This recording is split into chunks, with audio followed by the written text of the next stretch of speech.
Hi folks, and welcome to Retro Gaming with Hopper. Well, I got a cool little videos I'm going to be setting up here with this Vagabond. I went and picked this up yesterday.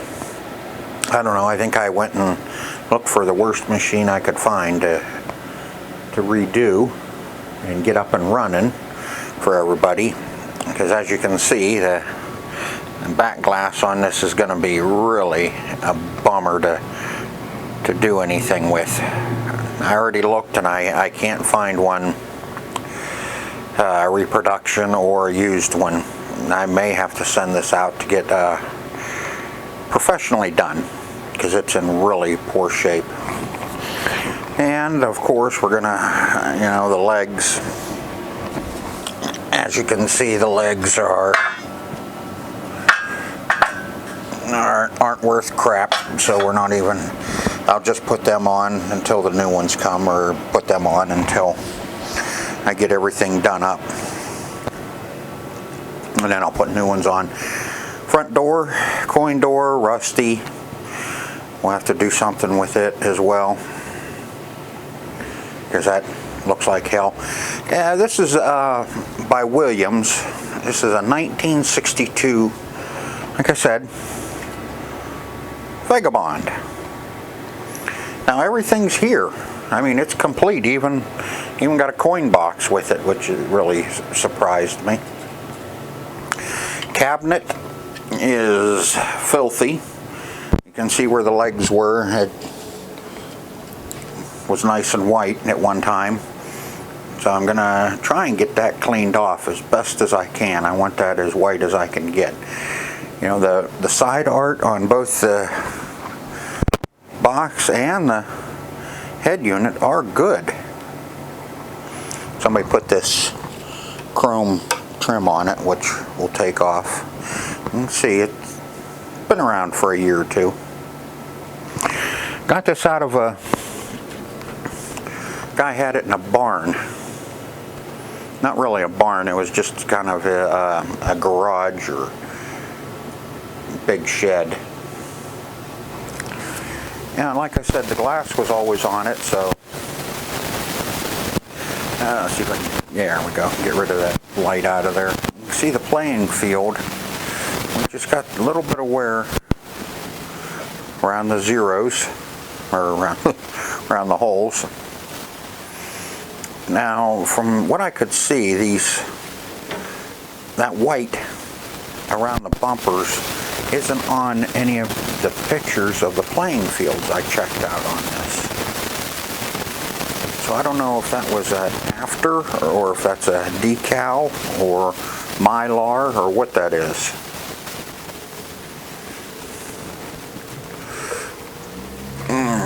And you can see somebody put a on-off switch in the cord, which before we can even plug this thing in, I gotta put a new cord on it.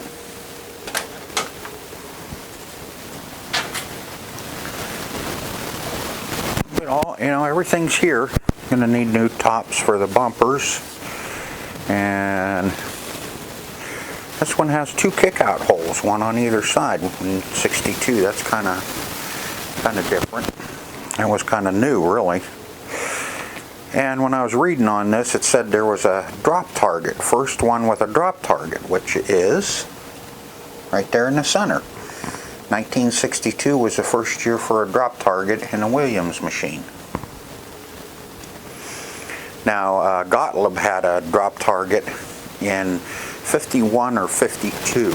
I think both years was their first years for drop targets, and Williams, no drop targets until 62. Yeah, the other side, like I said, the side art is good.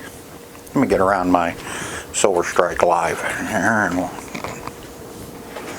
can see the side, the cabinet art is good.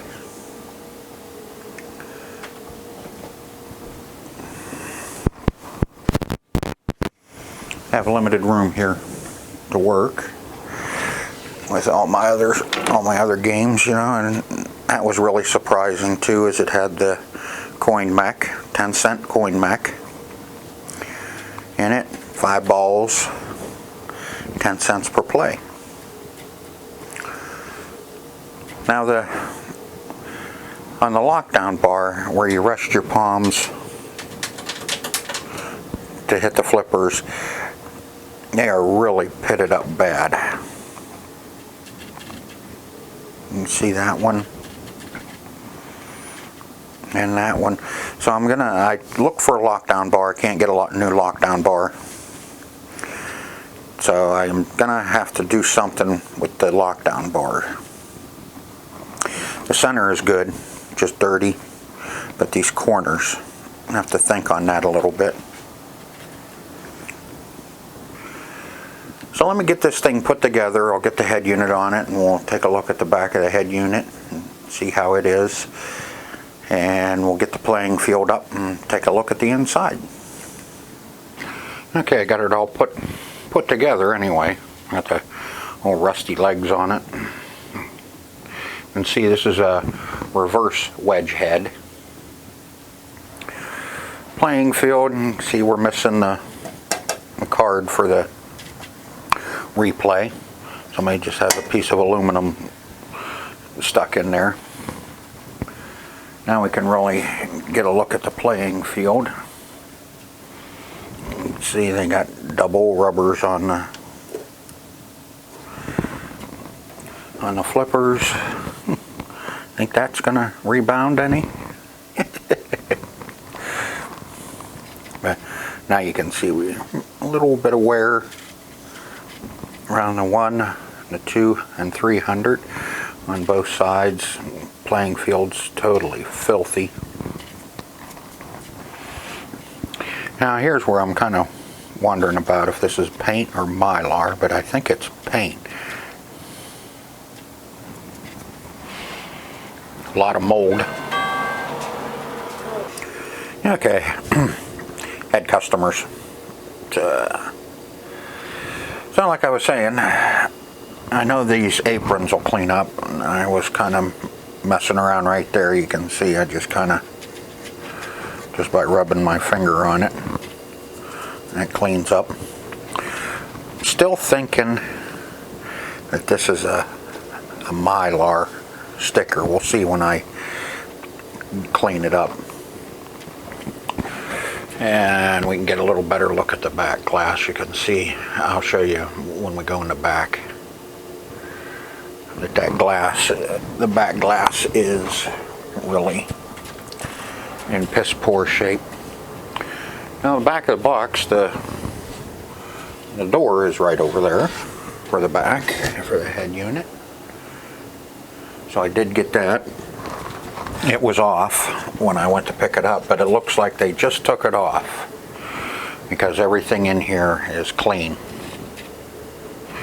Reels need cleaned, you know, and all the contacts of course need cleaned, but everything's good. We have our 1-point relay here and our bell. Jones plug, definitely. Gotta clean up that Jones plug really good. Then we have our 10-point relay and our 100-point relay. Ball counter. And this was kind of weird. I was kind of trying to figure out what the hell that is until I figured out, oh, it's got a bell on the top, so it's just a wooden box here that holds the bell, or the chime plate. And score set for your replay. Not a whole lot in the back box here. This is kind of interesting. Here we got our serial number. Now the Vagabond, there was only 600 of these made. And this is 73611 is a serial number. So I'm pretty sure, from what I understand, this was probably right at the end of the run. And that's why the decals or Mylar around the bumpers. This was probably what they put on then at the end of the run. And we're doing some some things. Oh yeah, let's take a look at that back glass. Since we're back here, I can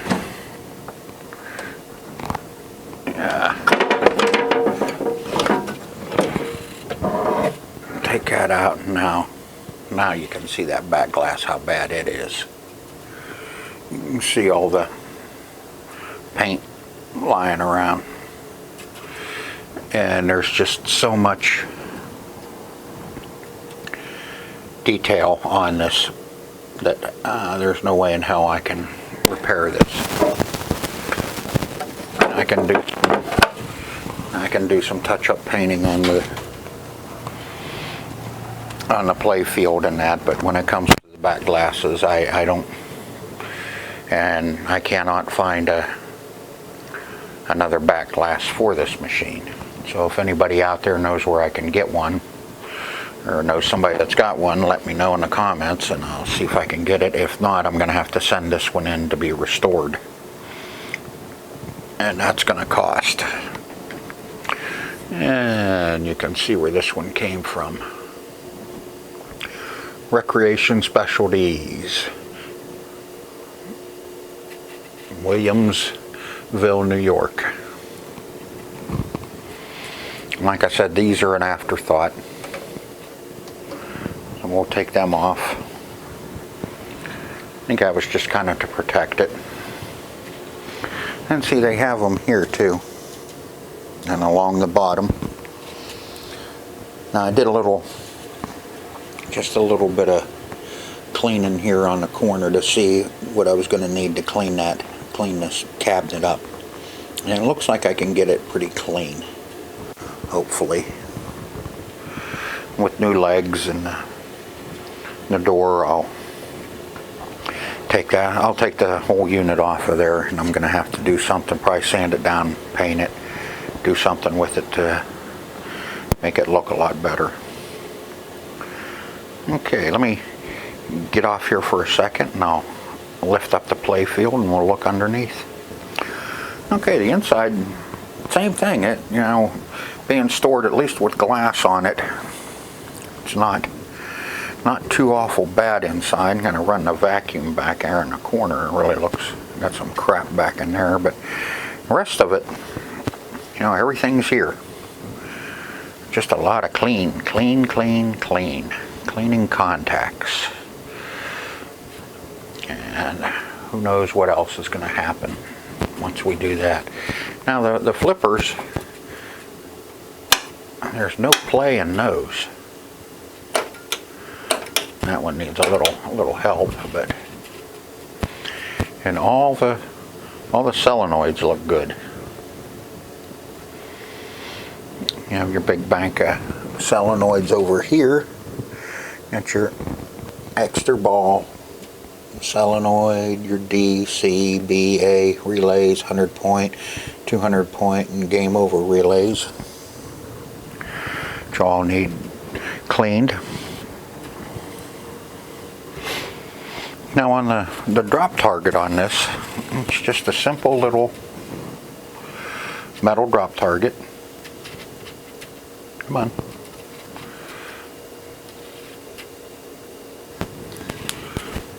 Focus in, there we go. And she just falls off of a shelf. And that is right here.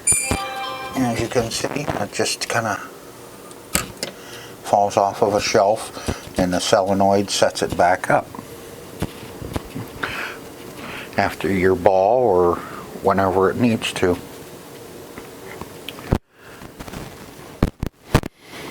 And simple, and, you know, your ball just drops down into the tray, runs across the switches telling it to reset for the next ball,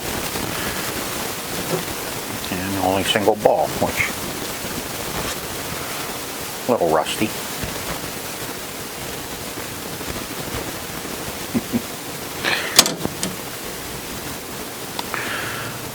I got all the plugs back here to clean for the playing field before we even plug it in and see what happens. I got the power cord on it to before that even happens. We got our advanced unit over there. It needs tore apart and all cleaned and lubed up. Make sure everything's working properly in that. And bank our reel. So here, our 24-volt motor is what runs that one. Tilt. And let's see how many games are on this. How many games have been played? There you go. 49,050. So it's been played.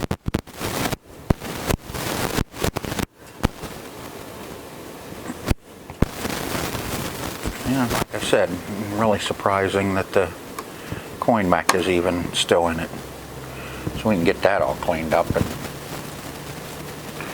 hopefully get it working.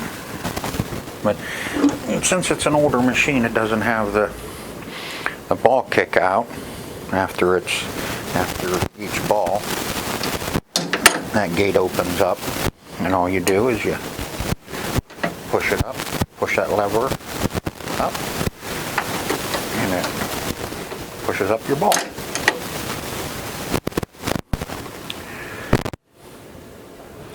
So I think the first thing I'm going to do is start cleaning contacts. I think I'll start under in the cabinet here and we'll get all these cleaned up in the playing field, and then we'll work in the back box. So let's get to cleaning. Okay, got all the contacts cleaned in the base here, and the only thing I haven't cleaned are the inside of the Jones plugs, and I'll get those. I didn't find anything strange except for the lock relay. And you can see that they have the contacts bent, so the two are touching that are supposed to when it locks, when the solenoid locks it in place, and the one constantly open, which should be shut. And this is telling me why they put the on-off switch in the middle of the power cord, so they can just turn it off and on instead of having it lock on and turn it off with a tilt or whatever.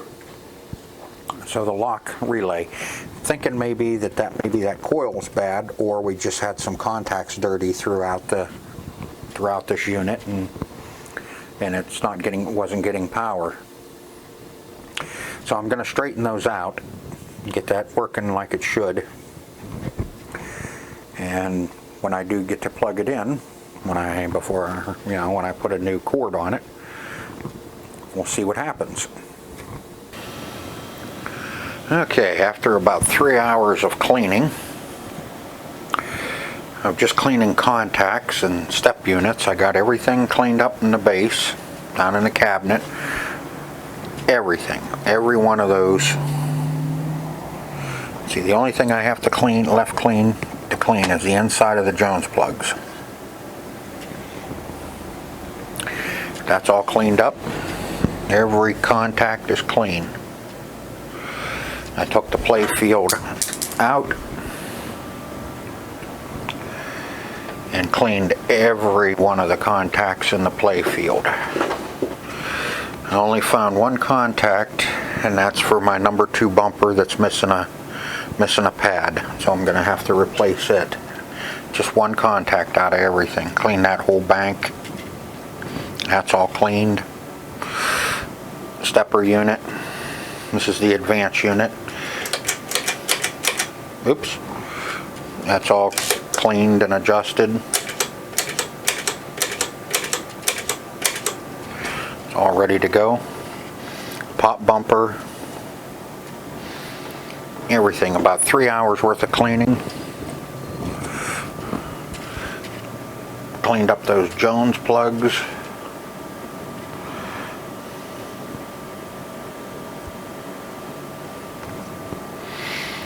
Now I'm going to set the play field back down in it, and I'm going to get started on the back, on the head unit. We'll get those all clean Get all the contacts cleaned in the head unit. A lot of contacts to clean, but it's worth it in the end. So let me get the play field put back in and we'll start working on the back. Okay, got everything, started getting everything cleaned up. Got our ball count unit all cleaned up and ready. I didn't notice this before and I didn't say anything because I just kind of realized that while I was back here cleaning everything this machine does not match and it does not have a credit counter. As you can see up front, we just have balls to play 1 through 10. Instead of winning games, you win extra balls for this, and you can keep playing every time you win a ball. And that's what I thought was the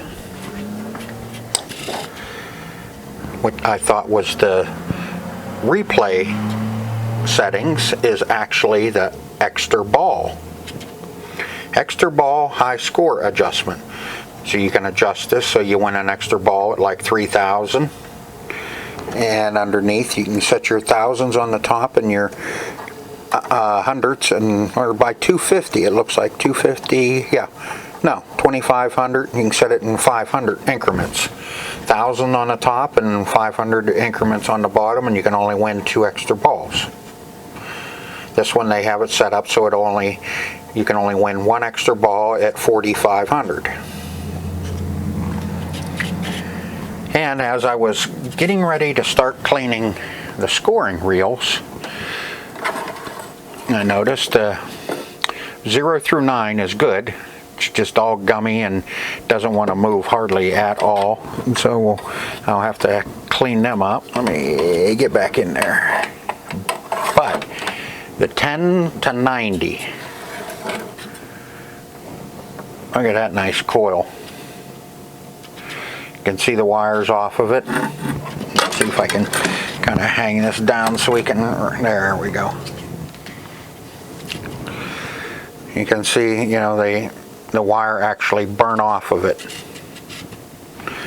And you can see how toasty, kind of dark, there we go. You can see how toasty that coil got. So it's telling me that there was one of the 10 point.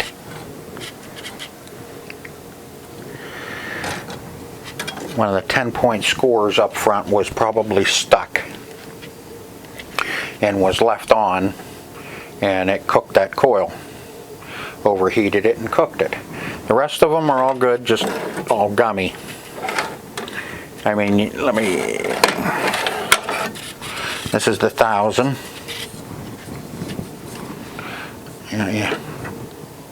You trip it and the reel won't even move. You have to actually move it with your thumb. That's how gummy that is. So let me get them cleaned up. I'll get the coil ordered. I'm not ordering anything until I find out everything I need on this before I order. But we're still going to be able to plug it in. That probably will be another video because this has taken me all day to do all this. Okay, customers. So I got that Jones plug all cleaned up really good, and the inside of that, the Jones plug all cleaned up real good. So that's ready. I can get that plugged in. I'll get these reels cleaned up, get them freed up and moving like they should. And that's about it for today because it's about time for us to go home. So we're going to have to wait for another video to get it finished up and get a cord on it and get her plugged in. And then when we do that, then we'll start tearing down this play field.